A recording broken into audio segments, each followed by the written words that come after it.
गांव मोहल्ला के खास बुलेटिन में, जहां हम आपको बिहार के साथ साथ देश और दुनिया के तमाम बड़ी खबरों से कराएंगे रूबरू। मैं हूं संध्या। आइए जानते हैं आज की बड़ी खबरों को।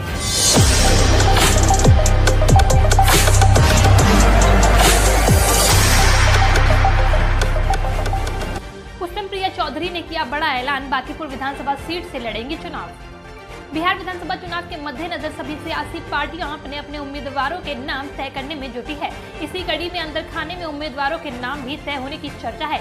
इन सबके बीच हाल ही के दिनों में बिहार की राजनीति में सुर्खियों में रही पुष्पम प्रिया चौधरी ने पटना के बांकीपुर विधानसभा सीट से चुनाव लड़ने का फैसला लिया है। बिहार विधानसभा चुनाव में चर्चा का केंद्र बनी पुष्पम प्रिया चौधरी प्लूरल्स पार्टी की अध्यक्ष है। बांकीपुर सीट से चुनाव लड़ने की जानकारी पुष्पम प्रिया चौधरी ने फेसबुक के जरिए अपने समर्थकों को दी। पटना में मेट्रो की तैयारी होगी तेज, 5 अक्टूबर की बैठक के बाद ऑफिस निर्माण सहित अन्य काम होंगे शुरू। पटना मेट्रो के कार्यारंभ के बाद अब मेट्रो के विभिन्न कार्यों में तेजी आएगी।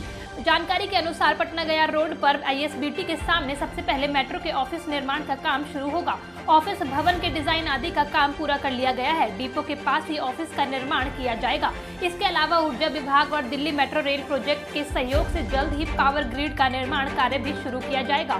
इसके निर्माण की निविदा भी जारी हो चुकी है। निर्माण शुरू करने की औपचारिकताएं भी पूरी हो रही है। इसमें लगभग 1000 करोड़ से अधिक की राशि खर्च की जाएगी। LJP ने शनिवार को बुलाई संसदीय दल की बैठक, गठबंधन पर कर सकती है खुलासा। बिहार में चुनाव की तिथि की घोषणा होने के बाद अब सीट बंटवारे को लेकर एनडीए और महागठबंधन अपनी आखिरी तैयारी में है। एनडीए में भी अब यह जल्द ही तय हो जाएगा कि LJP की गठबंधन में क्या भूमिका रहेगी। शुक्रवार को जहां एक तरफ दिल्ली में भाजपा के शीर्ष नेतृत्व की बैठक है, वहीं शनिवार को LJP के प्रमुख चिराग पासवान की बैठक होने वाली है, जिसमें गठबंधन को लेकर स्थिति साफ होने की संभावनाएं जताई जा रही है। देश में भय और भ्रम की चल रही है सरकार, बिहार की पहली रैली में बोली सोनिया गांधी। महात्मा गांधी की जयंती के अवसर पर कांग्रेस के राष्ट्रीय अध्यक्ष सोनिया गांधी शुक्रवार को चंपारण से बिहार चुनाव के दौरान अपने कार्यक्रम का शंखनाद कर रही है। चंपारण को राजनीति की संपूर्ण पाठशाला माना जाता है। बिहार चुनाव के तारीखों की घोषणा और गांधी जयंती पर सोनिया गांधी का कार्यक्रम काफी मायने रखता है। वर्चुअल रैली के दौरान कांग्रेस अध्यक्ष सोनिया गांधी ने केंद्र की मोदी सरकार पर जोरदार हमला किया। कहा कि यूपीए सरकार ने सूचना का अधिकार लागू किया। आज की सरकार में सूचनाएं नहीं मिलती है। दूसरे कानूनों की हालत भी खराब हो चुकी है। सोनिया गांधी ने कहा कि कांग्रेस पार्टी ने हमेशा गरीबों के उत्थान की दिशा में कदम बढ़ाया है। कांग्रेस ने ग्रामीण क्षेत्रों की बेरोजगारी को दूर करने के लिए मनरेगा योजना लागू की, लेकिन उसका विरोध किया गया। आज कोरोना महामारी के दौरान मनरेगा योजना से लाखों लोगों को रोजगार मिला है। कोरोना संक्रमित ही नहीं, संदिग्ध मरीज भी घर से करेंगे वोट, भरना होगा फॉर्म 12D। अब कोरोना संक्रमित एवं संदिग्ध मतदाता भी अपने घर से मतदान कर सकते हैं। इसके लिए उन्हें मतदान केंद्र तक जाने की जहमत नहीं उठानी पड़ेगी।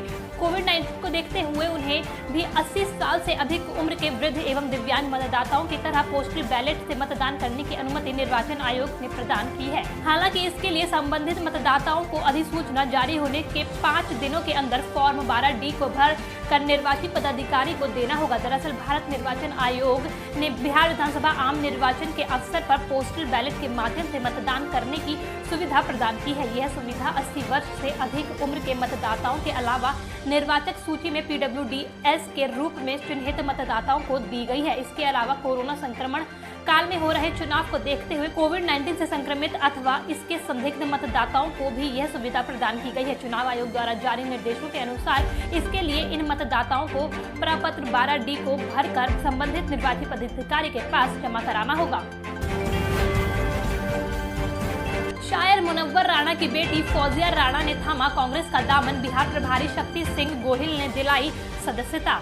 प्रसिद्ध शायर मुनव्वर राणा की पुत्री फौजिया राणा आज कांग्रेस पार्टी में शामिल हो गई।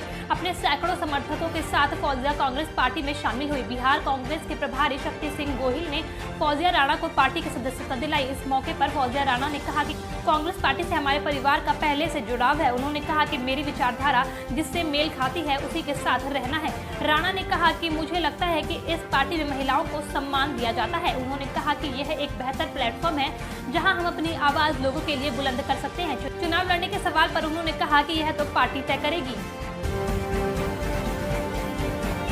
चिराग पासवान ने बुलाई बैठक, चुनाव से पहले LJP की आखिरी मीटिंग, 143 उम्मीदवारों के नाम पर होगी चर्चा। बिहार विधानसभा की रणभेरी बजने के बाद अब चुनाव की घड़ियां नजदीक है, लेकिन महागठबंधन और एनडीए के बीच सीट शेयरिंग का मामला अब सुलझता दिख रहा है। एनडीए में सीट शेयरिंग को लेकर चिराग वाला मुद्दा थमने का नाम नहीं ले रहा है। अब एलजेपी चीफ चिराग पासवान ने 3 अक्टूबर को शाम 5 बजे केंद्रीय संसदीय बोर्ड की बैठक बुलाई है। बताया जा रहा है कि चुनाव से पहले यह एलजेपी की आखिरी बैठक है। बताया जाता है कि इस बैठक में 143 उम्मीदवारों को चुनाव लड़वाने पर भी चर्चा हो सकती है। गौरतलब है कि जेडीयू और एलजेपी के बीच चल रही तनातनी के बीच सीट शेयरिंग का मामला फंसा हुआ है। जेडीयू ने पहले ही कह दिया है कि सीट शेयरिंग के मसले पर बीजेपी एलजेपी से बात करे। जेडीयू एलजेपी से कोई बात करने को तैयार नहीं है।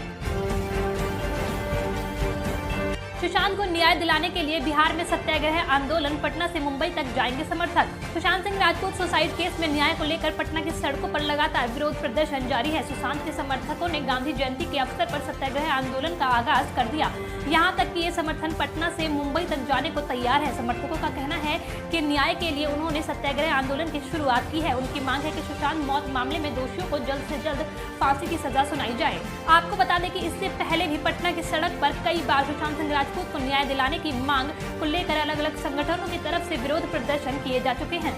यहां तक कि सुशांत सिंह राजपूत सुसाइड केस में न्याय दिलाने के लिए डिजिटल कैंपेनिंग भी चलाई जा चुकी है। सुशांत सिंह राजपूत केस को सुलझाने में देश की 3 बड़ी एजेंसियां जुटी है। हर दिन इस केस को लेकर एक नया खुलासा सामने आ रहा है। अब प्रियंका गांधी ने संभाला सीट बंटवारे का मोर्चा, तेजस्वी को समझाने की कवायद तेज। बिहार विधानसभा चुनाव की तारीखों के ऐलान के बाद भी महागठबंधन में सीट शेयरिंग को लेकर फंसा पेच सुलझने का नाम नहीं ले रहा है। कांग्रेस और राजद में सीट शेयरिंग को लेकर चल रही खींचतान अब टूट की कगार पर आ गई है, लेकिन इस बीच बताया जा रहा है कि महागठबंधन में ऑल इज वेल करने का जिम्मा अब प्रियंका गांधी ने संभाल लिया है। बिहार चुनाव में होगी रैलियां और जनसभाएं, चुनाव आयोग ने सस्पेंस किया खत्म। बिहार विधानसभा का रणभेरी बजने के बाद अब इस बात से संशय खत्म हो गया है कि इस चुनाव में केवल वर्चुअल रैली होगी।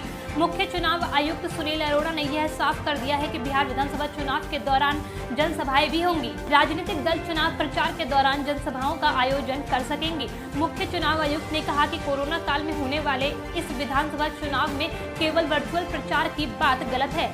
अगर ऐसा होता तो आयोग इतनी मेहनत क्यों करता। मुख्य चुनाव आयुक्त ने कहा कि आयोग ने जनसभा और रैलियों को लेकर सभी डीएम से उपलब्ध हॉल और ग्राउंड की सूची तैयार करवाई है। इसके साथ ही कुछ मैदानों में गोलाकार चिन्ह भी बनाए गए हैं। केंद्र के कोरोना गाइडलाइंस की धज्जियां उड़ाते नजर आए भाजपा सांसद। कैमूर जिले में किसान बिल को लेकर जनसंपर्क करने पहुंचे औरंगाबाद के बीजेपी सांसद सुशील सिंह ने प्रधानमंत्री के नियमों का धज्जियां उड़ा दिया। बता दें कि देश के प्रधानमंत्री कोविड-19 के नियमों का पालन करने के लिए देश की जनता से लगातार अपील कर रहे हैं। वहीं बिहार में मास्क न लगाने पर लोगों से जुर्माना वसूला जा रहा है, लेकिन गौर करने की बात यह है कि नियम बनाने वाले सत्ताधारी नेता ही नियम की धज्जियां उड़ा रहे हैं।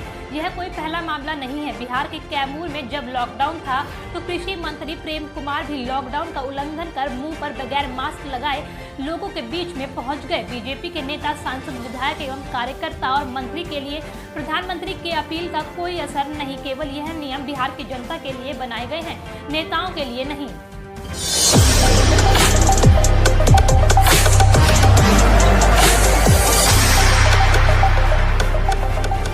गांव मोहल्ला के इस खास बुलेटिन में आज के लिए इतना ही। अगर आपको हमारा शो पसंद आया तो हमें कमेंट सेक्शन में बताएं और वीडियो को लाइक, शेयर और चैनल को सब्सक्राइब करें।